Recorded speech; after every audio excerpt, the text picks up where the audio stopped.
children who are present today. सलाम जुले। पहले बहुत शुक्रिया आज आपका प्रेशियस टाइम लेके संडे के दिन भी आज आप आए इस प्रोग्राम पे।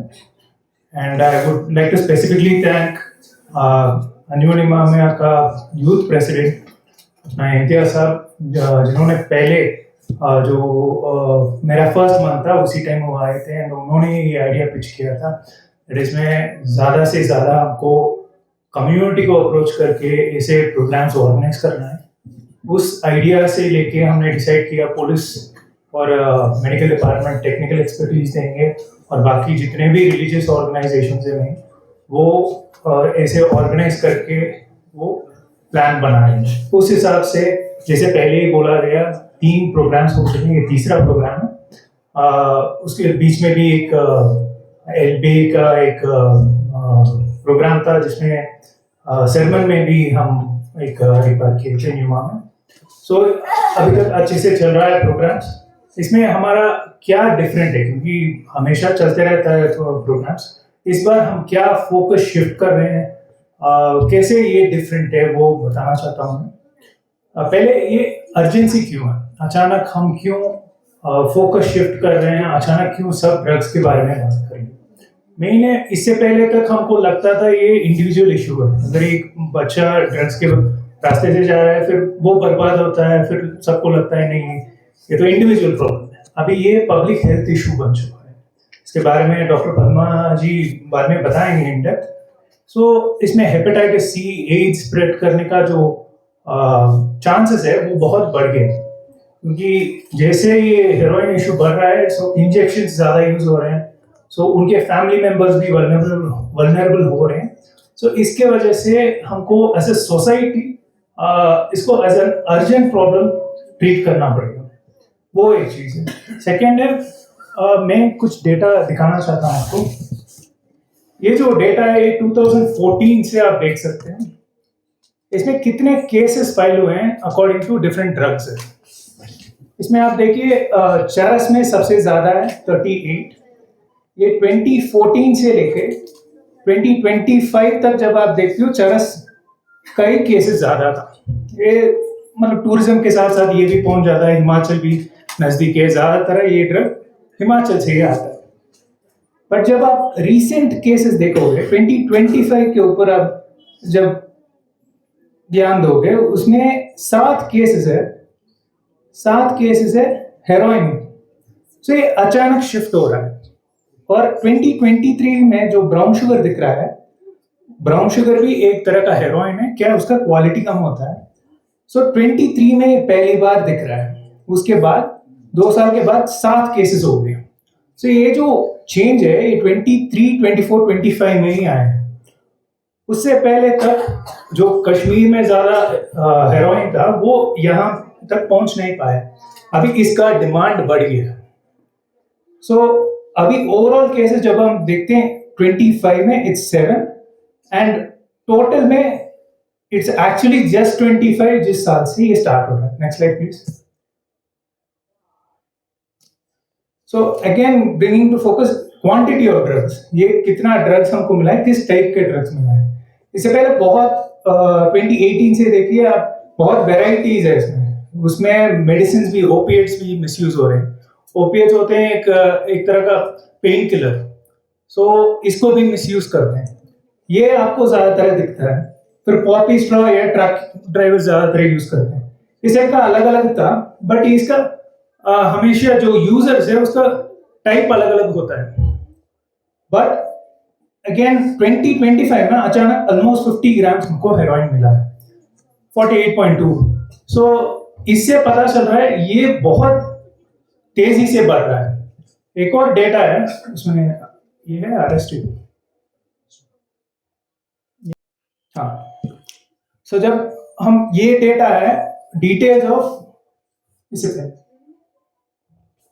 ये डेटा है details of those who were arrested, ये अक्यूज्ड कहां से, सो लोकल्स कितने हैं, तिब्बतन कितने हैं, हिमाचल प्रदेश से कितने। ये जब हम देखते हैं लास्ट 25 के ऊपर आप देखिए 16 लोकल अचानक बढ़ गए। सो हमारे केसेस में इससे पहले लोकल्स काफी कम थे, 2014 से 2024 तक, पर 25 में अचानक 16 हो गया। सो ये सारे डिटेल्स हैं, हमको पता लग रहा है दैट जो ड्रग प्रॉब्लम है ये ज़्यादा अभी लोकल्स को अफेक्ट कर रहे हैं। अभी जो लेके आ रहे हैं वो भी लोकल्स है, और जो एडिक्शन है वो हेरोइन की तरफ बहुत तेजी से बढ़ रहा है। और हेरोइन एडिक्शन इतना डेंजरस है, उसका फोटोज अभी शमीम साहब आपको दिखाएंगे। एक बार उसके अंदर जाने के बाद बहुत मुश्किल हो जाता है, बार बार रिलैप्स होते हैं, ये बहुत रिस्की ड्रग है। ये सारे रीजंस की वजह से ही हम इतना अचानक इस चीज के ऊपर इतने प्रोग्राम्स कर रहे हैं। न्यूज में भी ज्यादा आपको इसके ऊपर देखने को मिल रहा है।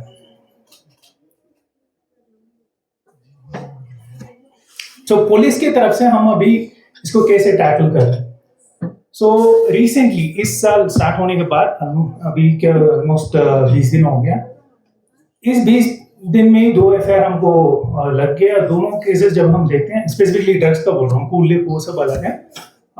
जब हम ड्रग्स का देखते हैं, ऑलरेडी हमारे पास एक अच्छा क्वांटिटी, ऑलमोस्ट इंटरमीडिएट क्वांटिटी बोलते हैं, उतना का चरस मिला है।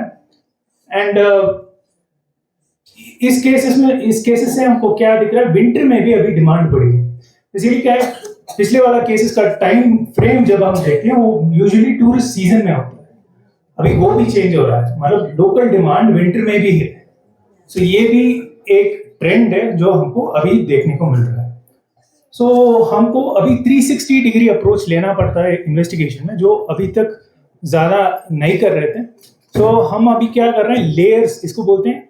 अगर एक बंदा मिलता है हमको, वो यूजुअली यूजर होता है, उससे हम ड्रग को सीज कर लेते हैं। उसको अरेस्ट करने के बाद उसको किसने दिया, वो लेयर 1 बन जाता है।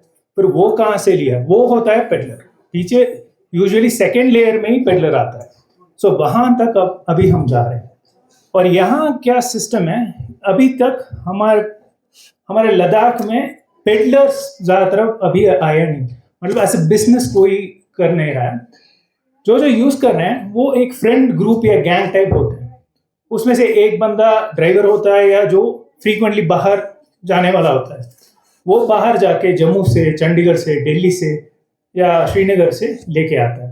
सो उसको 1 हफ्ता या 1 महीने तक ही यूज करते हैं, उसके बाद नेक्स्ट वीक के लिए कोई और जाता है। इस टाइप का एक सिस्टम बन गया। इसकी वजह से अभी क्या है, नंबर ऑफ यूजर ज्यादा है, बट ये बहुत डिसेंट्रलाइज्ड है। अभी हम किसी एक को पकड़ के इसको खत्म कर नहीं पा रहे। इसको खत्म करने के लिए हमको 2-3 लेयर पीछे जाके जो बंदा लद्दाखी इसको सप्लाई कर रहा है उसको अरेस्ट करना पड़ रहा है। सो इसमें अभी रिसेंटली हमने जम्मू से एक बंदे को लाए थे। ऐसे हम हर एक केस में लेयर 2 तक पहुंचने के लिए ट्राई करें। ये हमारे तरफ से एफर्ट्स है। इसमें कम्युनिटी का रोल बहुत ही इंपॉर्टेंट है। इसमें मैं एक दो इसका हेल्पलाइंस का बताता हूँ। 1933 करके एक हेल्पलाइन है, मनास हेल्पलाइन। इसमें आपके पास अगर कुछ टिप्स है, मतलब आपके पास कुछ इंफॉर्मेशन है, आप शेयर कर सकते हैं। ये बिल्कुल अनोनिमस है। सो जो भी आप बोलोगे ये एनसीबी के पास जाएगा, पुलिस के पास भी सीधा नहीं आता है।